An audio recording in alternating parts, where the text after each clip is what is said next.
Hello everyone and welcome back to a brand new BotTalk episode. It's been a minute since I've dropped the episode, but something big has happened in the community and me and my boy Syed wanted to come onto the show and basically talk about the effects, what happened behind the scenes when it comes to a company side of view, what we're doing going forward, how it's really affected the community in our opinion, and overall just speak about it because arguably this is probably one of the biggest things that's happened in the community this year. So it's definitely one thing that I do want to speak about before the end of the year, and obviously going forward it'll be interesting to see how this episode ages. But I'm going to go ahead and let Syed introduce himself real quick.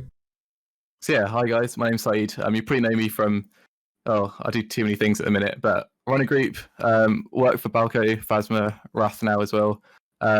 Made a podcast before with like Michael, Chegg, Qasim's been on as well, called TheBotTalk, and just do a few bits and bobs around the community. But yeah, pleasure being invited onto the show today, Qasim.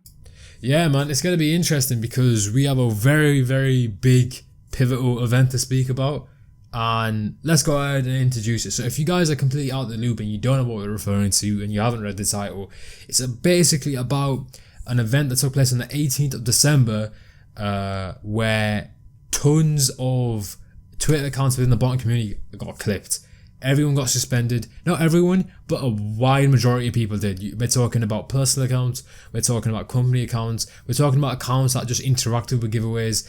Every type of account, whether you're big or small in the community, there was a chance you got clipped during this wave, and it's affected everyone in different ways. But I'm going to throw it to Syed, and you can just talk about your experience about when you got clipped and what were your reaction to it. Okay, so just before we start, I need everyone to know that despite me potentially sounding happy in this podcast, I'm in pure pain right now, okay? So please forgive me if I sound really depressed. But anyway, so I had a nap yesterday, woke up, look at my phone, and I'd see a few emails from Twitter support, right? I'm like, what's going on here? Open them up, and then it's just email after email of just accounts getting suspended. I think I've got like 5 brand accounts, and I've got like 2 burners, and literally everything got suspended. They all had the same reasons for them. It was to do with the spam and manipulation, which is like a part of their terms of service. But other than that, didn't get any information at all. Logged onto Discord and just started speaking to some other people, and quickly started to realize that this was a very widespread issue.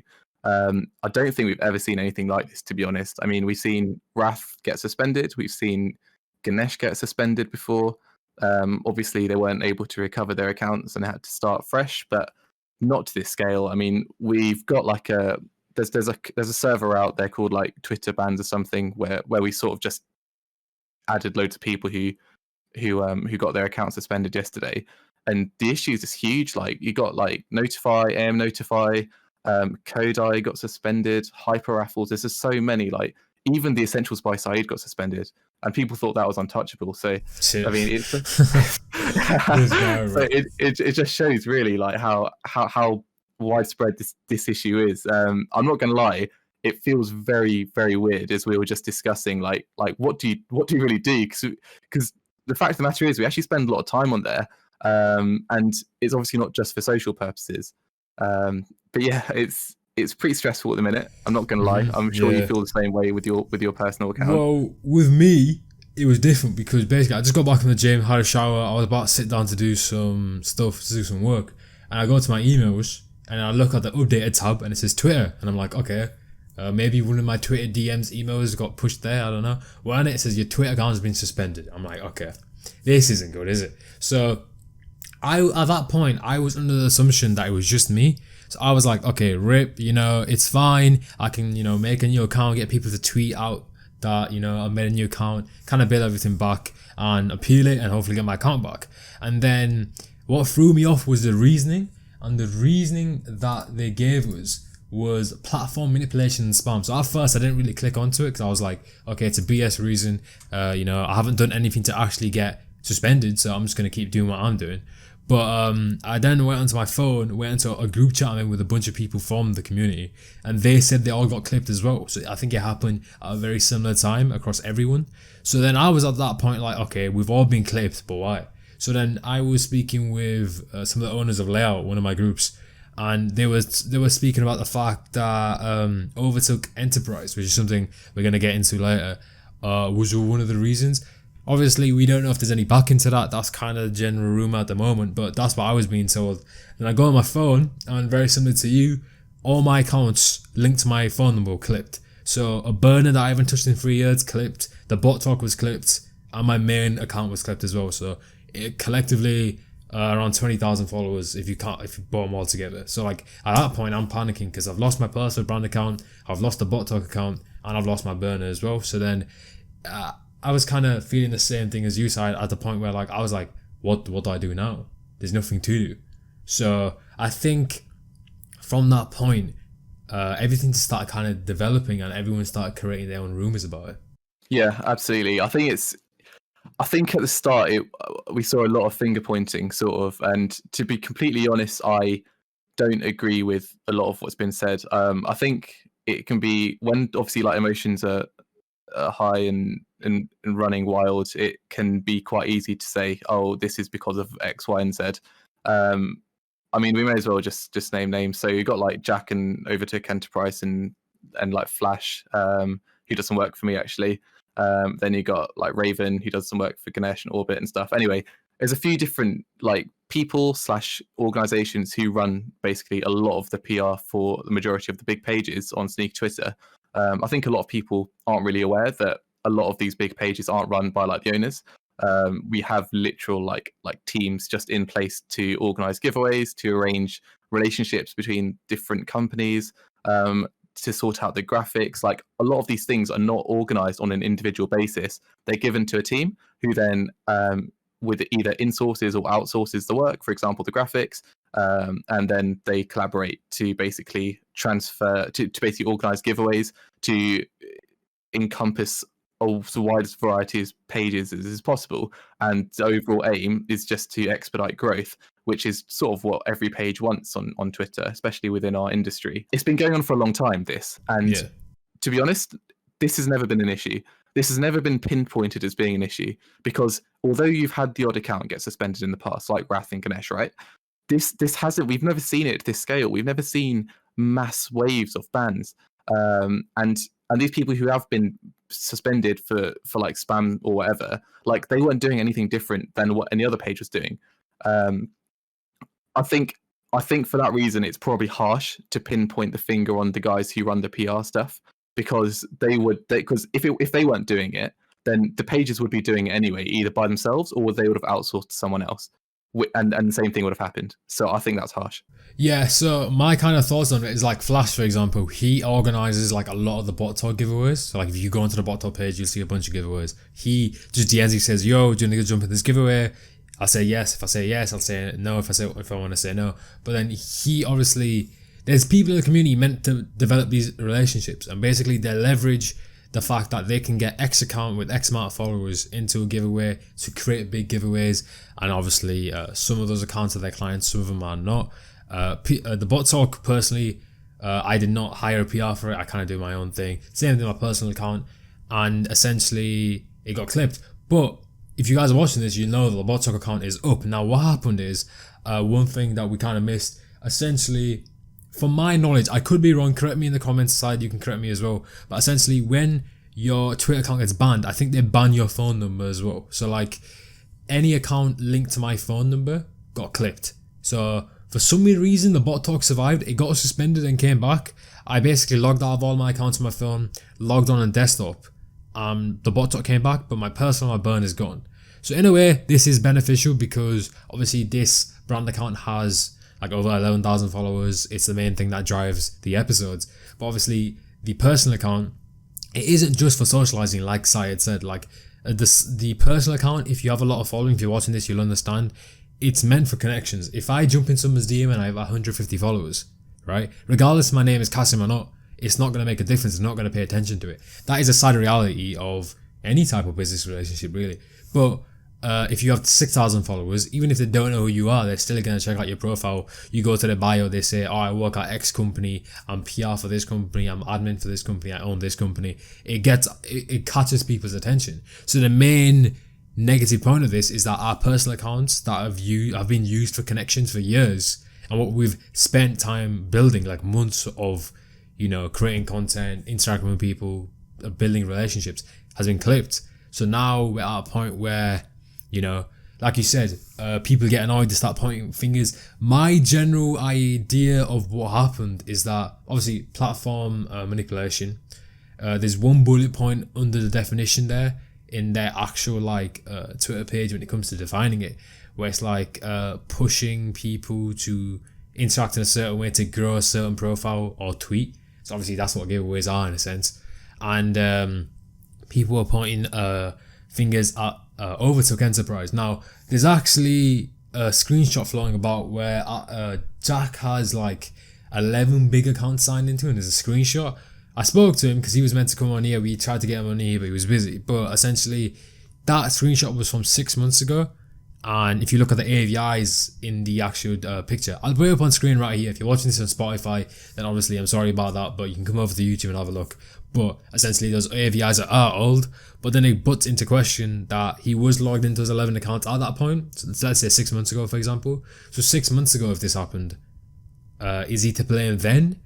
Or is he at fault because of the fact that he was signed in on those originally anyway, regardless if he signed out of it before the purge happened? It kind of becomes this thing where it depends on your actual mindset and your ethics.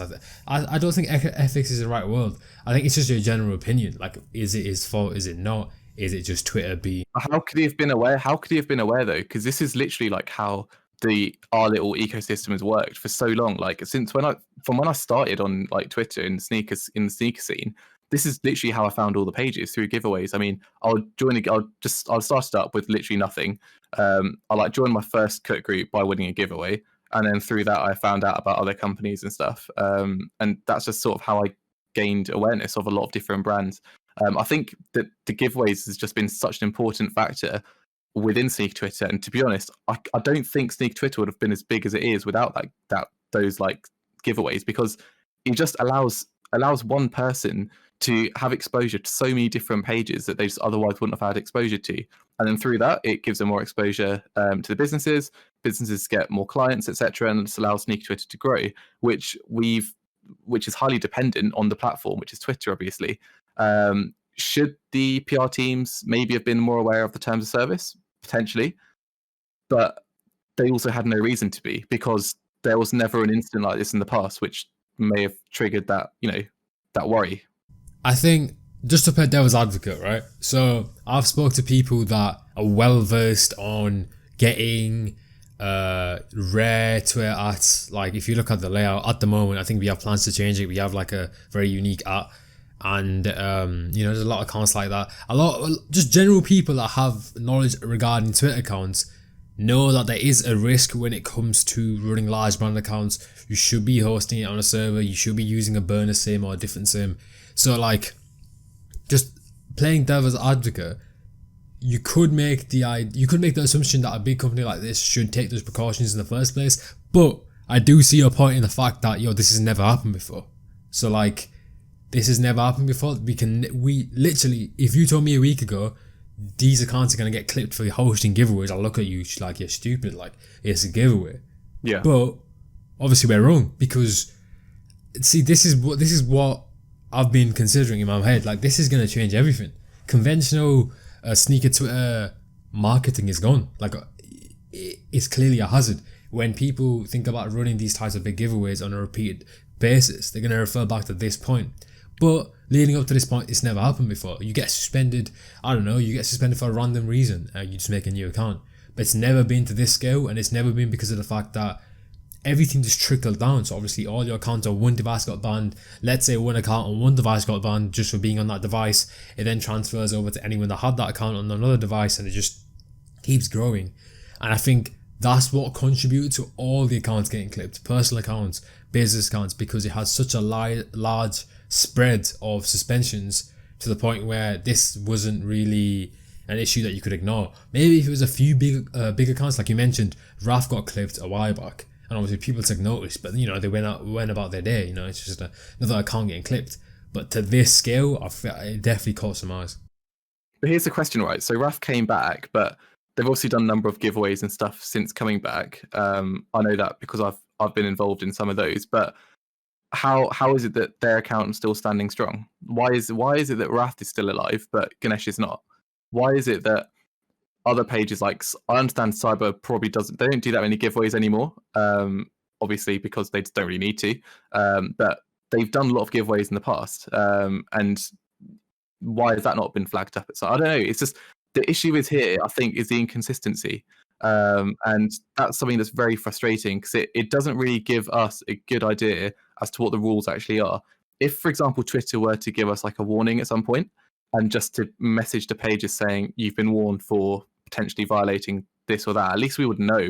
At least we would be aware of what to do and what to change to make it in accordance with the TOS. But if we're not sure what that is, because the wording in the TOS is so vague, like how are we meant to adapt? And to be honest, it's not like other corporate accounts don't do that. Like if you look at other big companies in the world, they often partner up with other companies and hosts like and retweet or tag a friend under this post, and that's just normal connection building, isn't it? Like you just need to share the followers and you're looking at potential new clients.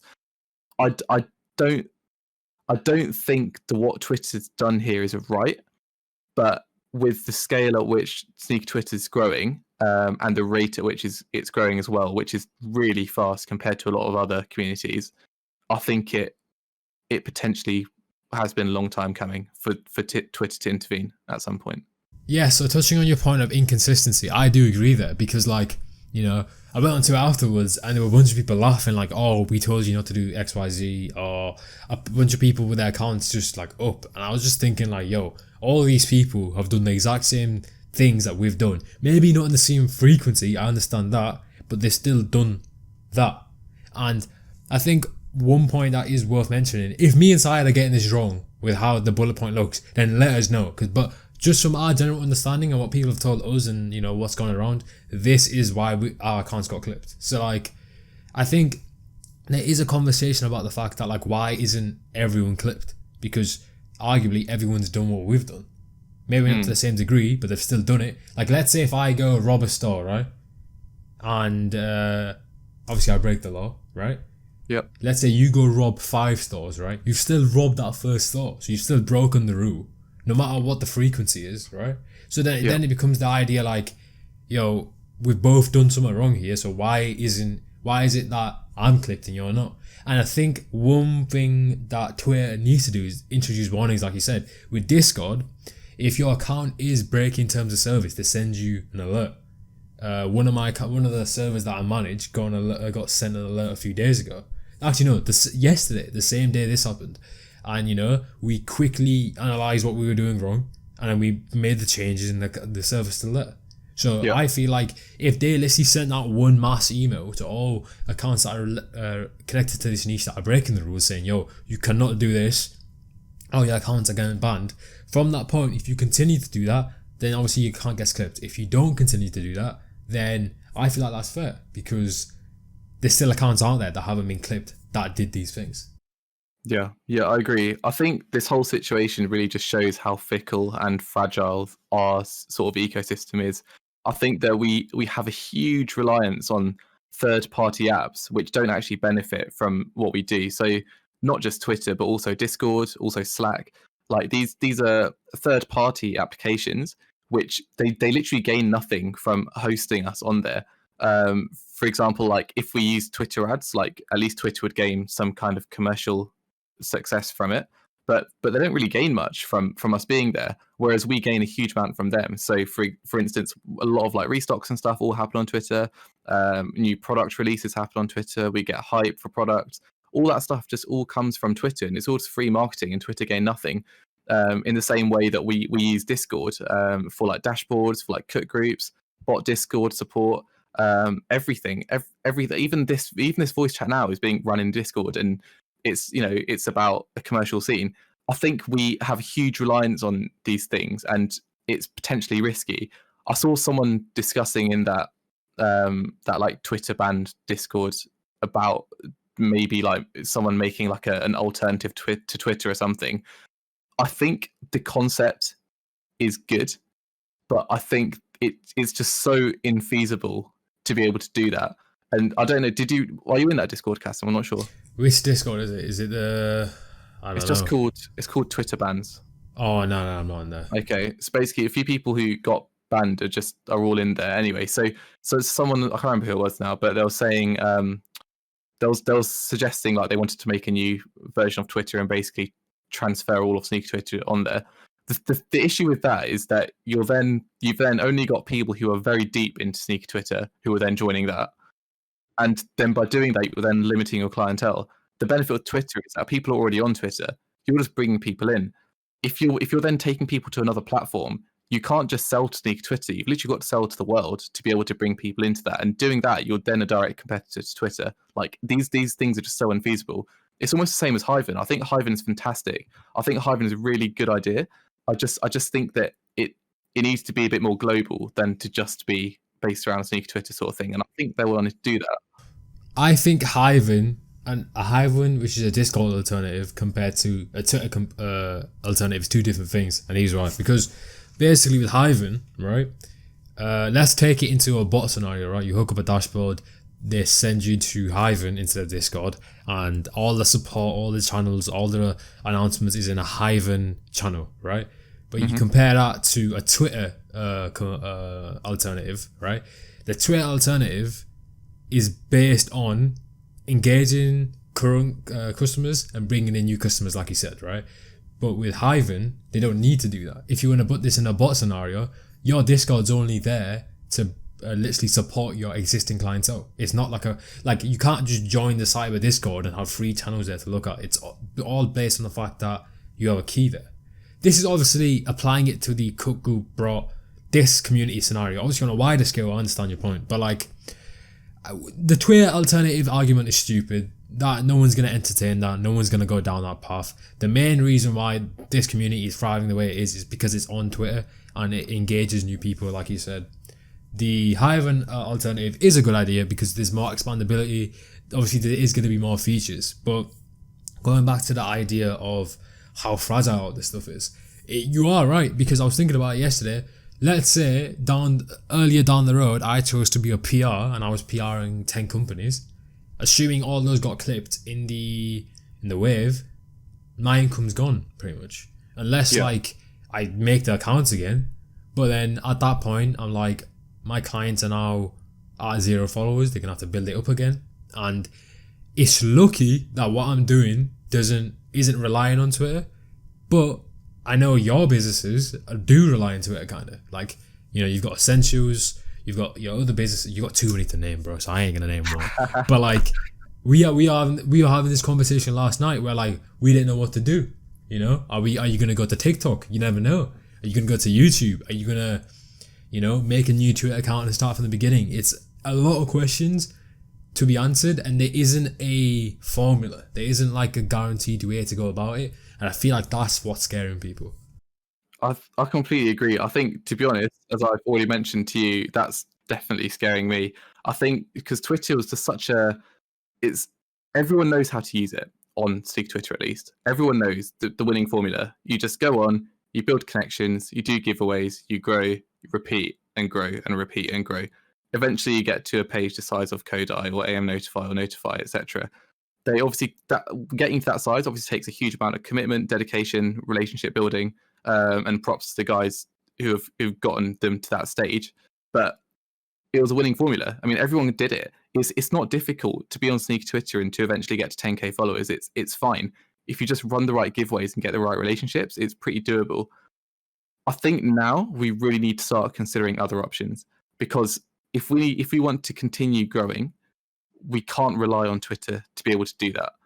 Any of these pages still standing now, they can be gone tomorrow, they can be gone in 6 weeks, they can be gone in a year. We just don't know. And the issue is that we're completely relying on the mercy of a third-party company, which is not benefiting from any of this at all. If we were paying for commercial ads, then fine, they're benefiting somewhat. We're paying them money so we get exposure.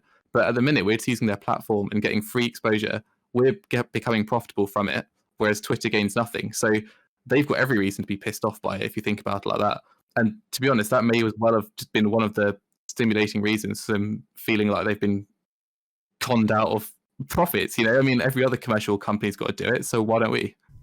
Yeah, but I think the issue is this community doesn't take well to those type of marketing tactics. Like if you think about it, do you remember? I think it was NSB. Yeah, it was NSB. I was working for them at the time. When that mailing list scenario came out, where everyone said they took the StockX database. Bro, a mailing list is a mailing list. It isn't a nuclear warhead heading to your home. Like, it's, you know what I'm saying? When that came out, I was like, are people really crying about an email?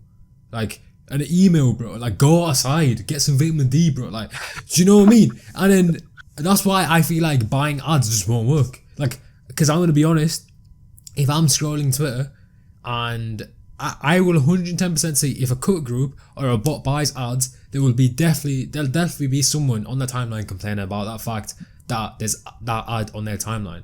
When in reality, it's common business practice. A mailing list, them using your data, as long as it's stated in terms and conditions in their privacy policy, they have every right to use that email for marketing purposes. You see it with loads of companies. I can guarantee you'll sign up for a company within the next 1 month and you will get marketing content from them because you've accepted their terms and conditions and privacy policies. That's common business practice. But here, it's different. People have different expectations, and I feel like going back to your point of the fact that if we're paying Twitter, maybe they're more lenient with what we're doing. Maybe, but I feel like the consumer's mind needs to change before that can happen. Is that possible though?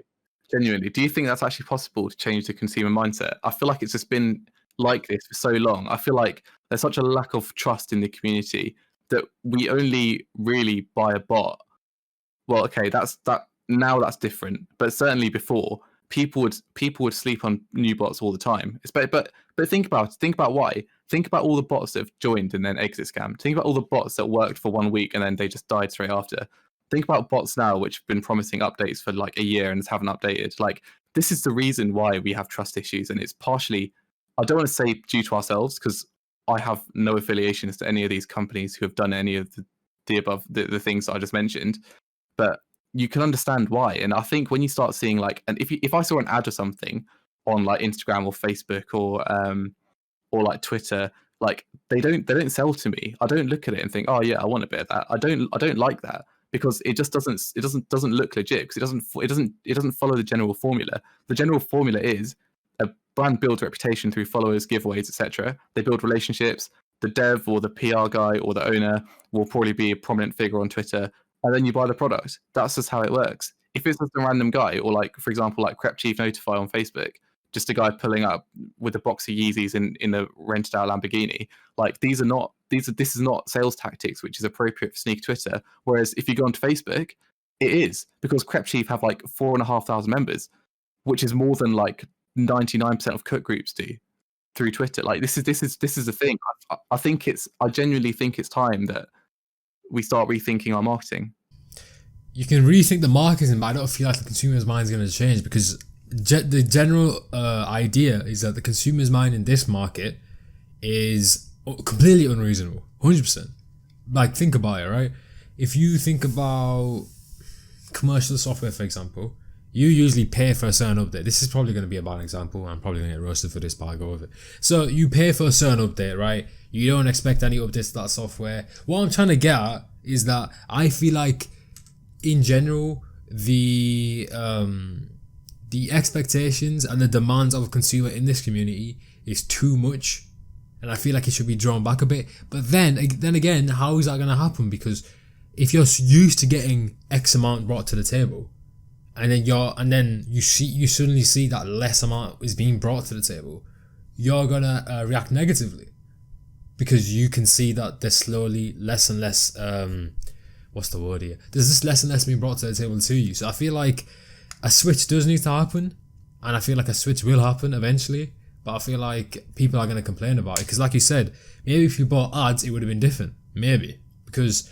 realistically I don't think giveaways take place everywhere in every community, but maybe buying ads is the idea, maybe moving to Instagram is the idea, maybe moving to Facebook is, maybe, you know, maybe just doing Twitter again and doing exactly what we did again, maybe I don't know. There's too many methods. There's too many exits from this certain scenario where we just don't know what the outcome's going to be. Here's something that's interesting about Instagram. So I was speaking to the Wrath guys a couple of days ago about this, and they were saying how Instagram is not really built for sneaker Twitter to move on to.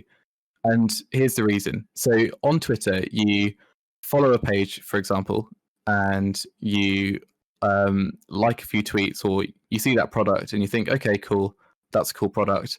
I might try to get into that. You keep an eye on it, wait for the restock, turn on notifications. You see it pop up every now and then, and it reminds you. On Instagram, this model of exclusivity doesn't really work. People see your post, they think, I want to join. They click on your bio, you're out of stock. That's it. They don't come back. It's not got that same repetitive factor that Twitter has. In Twitter, if you see a brand once, you start to see it more because you start to look out for it more, and you start to see it more in tweets because tweets are more common and people are tweeting every 20 minutes, whereas on Instagram, people are posting once a day at max.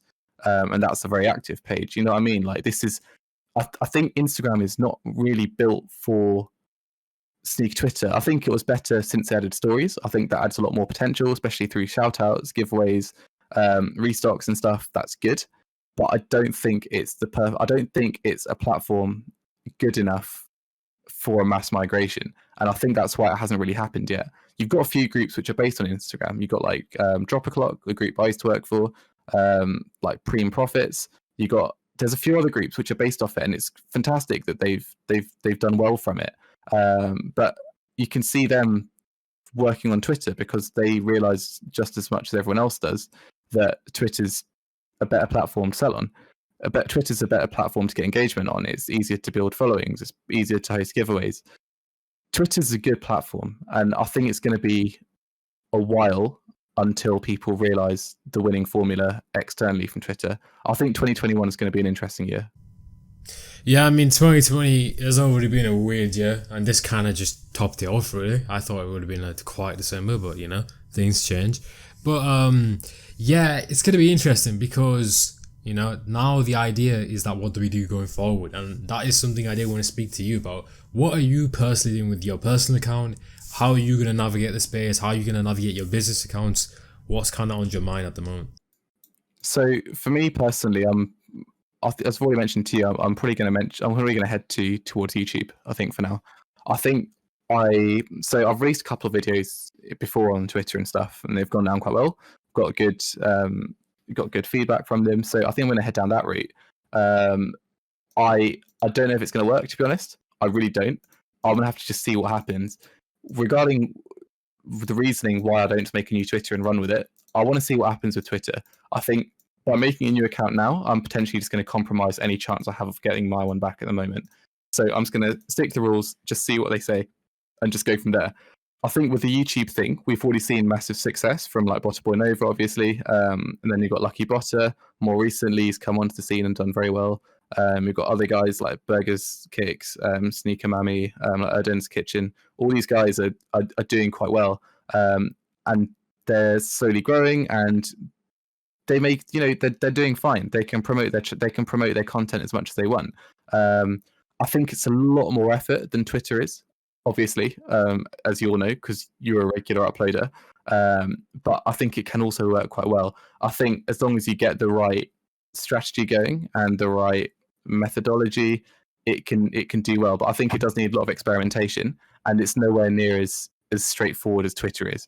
The thing with Twitter, as I said earlier, is that people are familiar with it.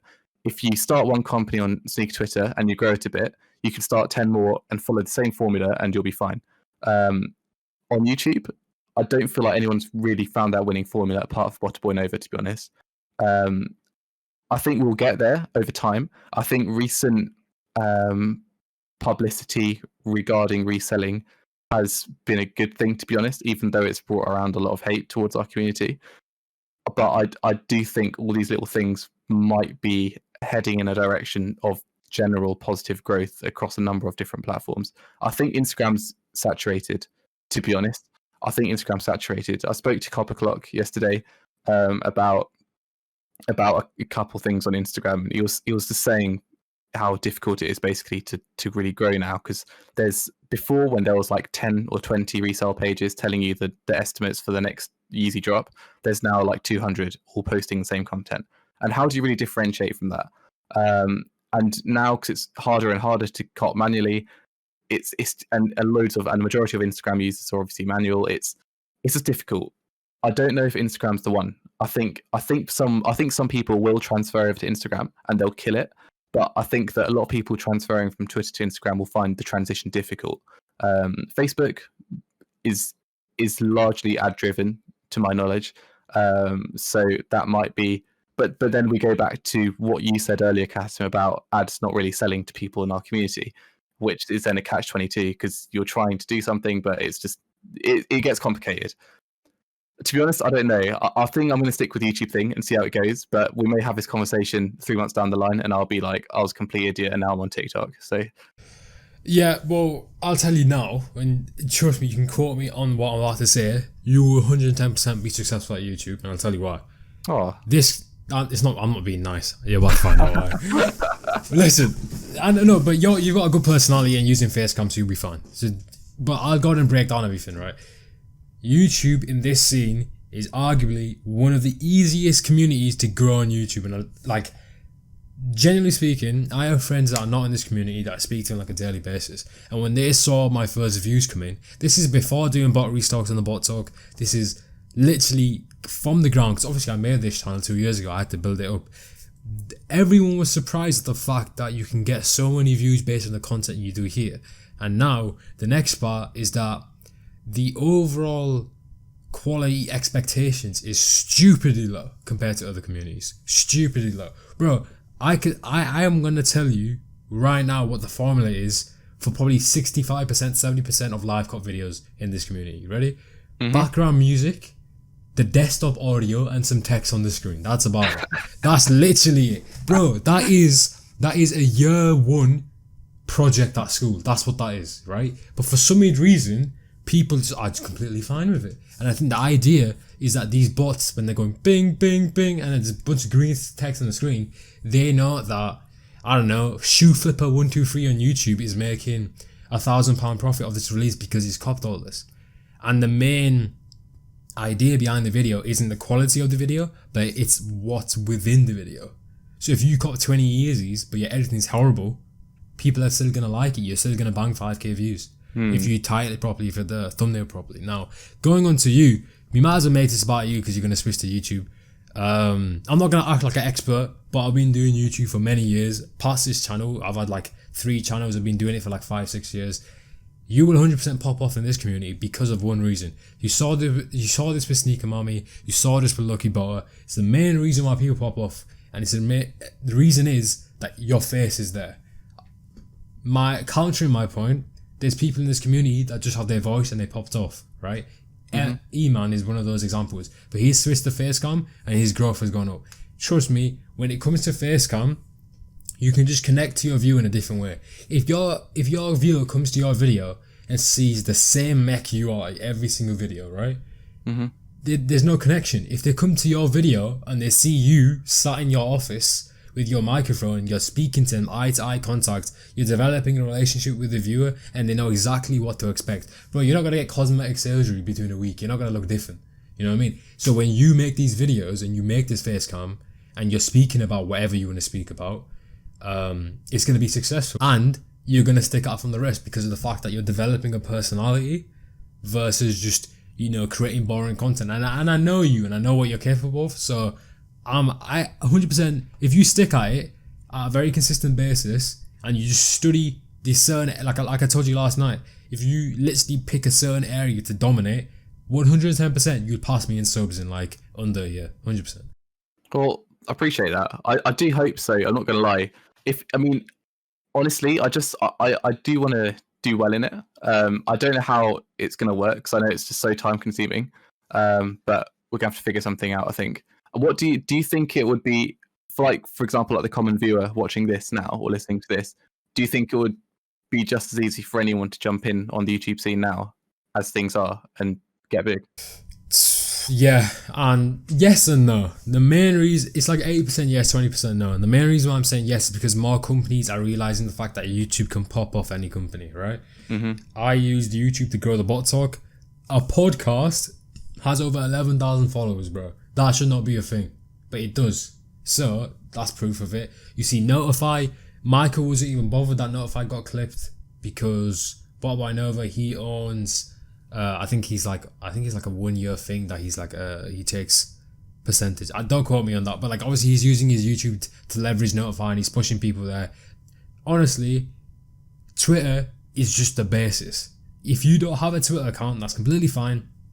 Switch to TikTok, switch to YouTube, do anything.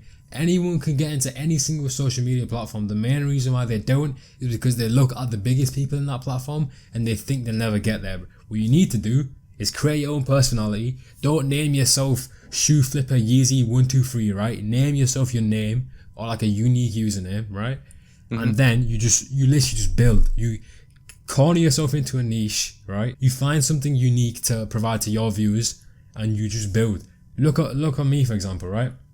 When I wanted to start the Bot Talk, I came to you and I said, yo, I want to do a spin off of your idea. Yeah. But it's going to be 1-to-1. This popped off. This is the first of its kind. And then as soon as that happened, multiple people picked up on the model and they started using it. That's fine. I know that I started this model. But, and that isn't me being egotistical. I'm just telling you how this goes. No, I understand, yeah. Same thing with live cops. You saw Bot Boy Noah do live cops. Everyone does live cops. Right? Yep. And he's even said that in his tweets that he's recognized how he's influenced the game. Bro, honestly, what you got to do is you got to jump in, right? You either go two ways. You either do what everyone's doing, but you do it in your own unique way and you get a little bit of viewership. Like live cops, like for example, they tend to get a ton of views, so you could go down that route. Or you could literally create a very, very unique idea and then everyone's going to come to you if they're interested in it because there's nowhere else to go to view that type of content. That's true. That's very true. I think those are very, very valid points. And to be honest, considering you've gotten so much growth in the past year or year and a half or so, I think that's also coming from a very valid source as well. I think it'll be interesting to see what does happen next year. I think just because of the way growth normally works, I think if there's another wave which happens on Twitter, I think the whole giveaway mechanic will be completely undermined at that point. I don't think it will even happen at all. I know that companies are still doing giveaways now, despite what's happened, and that's obviously at their own risk. There's been talk of maybe moving things to Gleam because maybe that's been more controlled. You haven't got things like there's certain bot companies on Twitter which piss me off so much. I'm not even going to mention, but they bot tweets to try and win giveaways. Like bloody hell, mate, grow up. Anyway, there's ways to get around that as well through Gleam and stuff. Like it's just I think we do need a reconsideration of how we do things on Twitter. And when I say we, I no longer really include myself in that because I am no longer on Twitter. But you know what I mean? Oh, I'm in so much pain.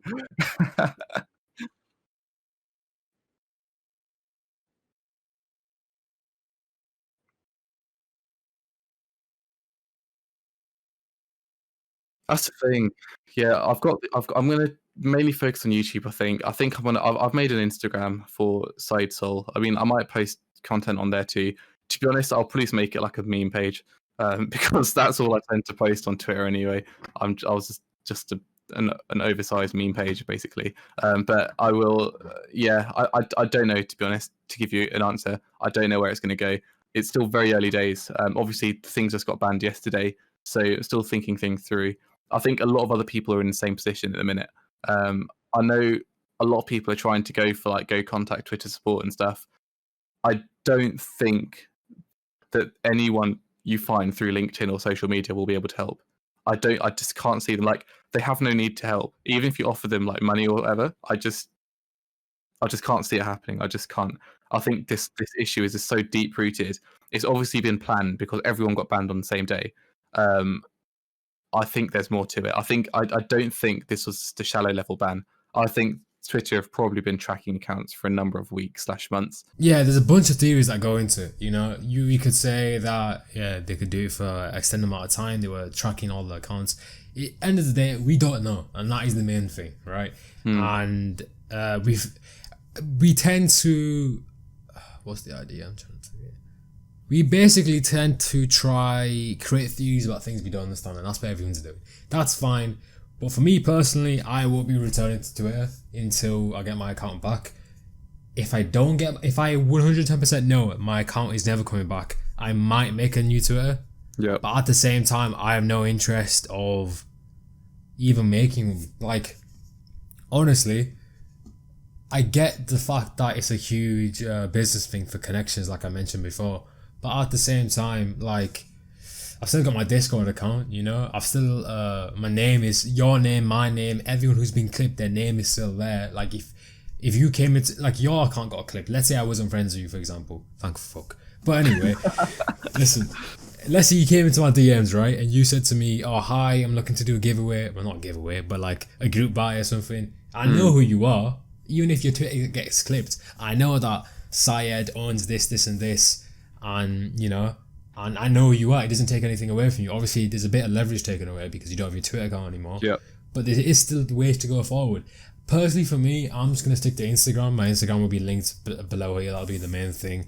I'm not, it's a personal Instagram. I'm not going to be like pushing it much. But I don't really have much need to have a social media platform at the moment that I sit on. Because I've actually noticed, like, in the past day, I've saved a lot of time because I'm not sat on Twitter. And, you know, this might change. I might fall into my old habits and just make a new Twitter account. But I'm not really a fan of the idea of building back up like 5,000 followers. In your case, he was like in the 15k or something like that. And I'm not a big fan of that. But, you know, you never know what the future holds. Yeah, it's obviously a huge amount of work to get back to that level. I think, I think we're just gonna have to see where the future goes. I think it's a very tough time at the minute for a lot of sneaker Twitter, and I don't think it's just at a brand level. I think this will affect consumers as well, in terms of brand exposure, in terms of seeing new products available, in terms of, you know, having access to better groups, better software, which we might just not have access to anymore because their Twitters are gone, which is the main selling point. I think we'll need to see how the start of 2021 goes, see what Twitter say, and then we'll just have to go from there. I think I honestly can't see us all getting unsuspended though. I think either a small proportion of people will, or I think everyone's going to stay banned. Yeah, I agree with you there. I don't see many people getting unbanned. I definitely do see some, maybe, you know, with the right connections, with the right money on the table, with, you know, anything can happen, really. Anything can happen. Especially with the people that got banned, bro. You're talking about AYCD Jake. You're talking about the millionaire, bro. You're talking about the big guy. You know what I'm saying? Like, this guy, along with other people, like, you know, they've got money, they've got resources, they've got connections. You know, you never know what can happen. But, like, for example, for me and you, we don't know. You know, like, I sent you over a connection yesterday. I don't know if that's going to work out. It might do. You know, you might see my Twitter account pop up in 2 months' time.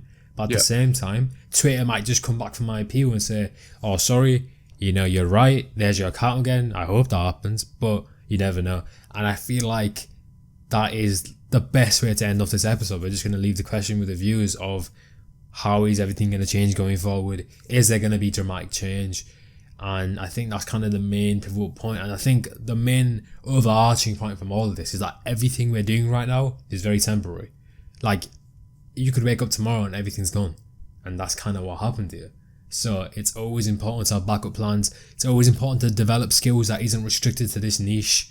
You know, programmers, devs, you know, they can jump out of the community. If you're a PR for, I don't know, a random cook group, how are you going to be able to transfer those skills to different industries and still make money? So it's always important to keep that in mind. I've asked myself that. I'm trying to go down avenues where if this gets clipped tomorrow, if everything goes tomorrow, I can transfer those skills. I think that is the most important thing people should be doing at the moment, given the recent events. Absolutely agreed. And I think just to add to that at the end, I think because there's a lot of younger people in the community, and I know that you see bot devs on sneaker Twitter buying fancy cars or getting Rolex or whatever. Just save your money. You're young. We're all young in this community. Everyone here is young. The oldest guy I've met here is like 35, and that's still relatively young. We're all young. We're all doing well. Just save your money. Just be sensible, because you don't know how long this community is going to last. For all we know, it could just be a ticking time bomb. And if you speak to certain cook group owners, they'll say that as well, which is why, you know, we push the marketing so quickly and we have aggressive tactics and stuff. That's just how it is, because of how we feel about the scene in general. I think just being sensible, like you said. Well, guys, that is going to go ahead and conclude today's episode. If you guys have enjoyed, please drop a like, subscribe if you guys are new, and if you want to check out Syed and all his companies, I'm going to leave the links that are available. I don't know what he's going to send me because he doesn't have any Twitters, but I don't have any Twitters either. So if you guys want to check out my Instagram, I will leave that linked down below as well. And I'm going to catch you guys next time. Peace out.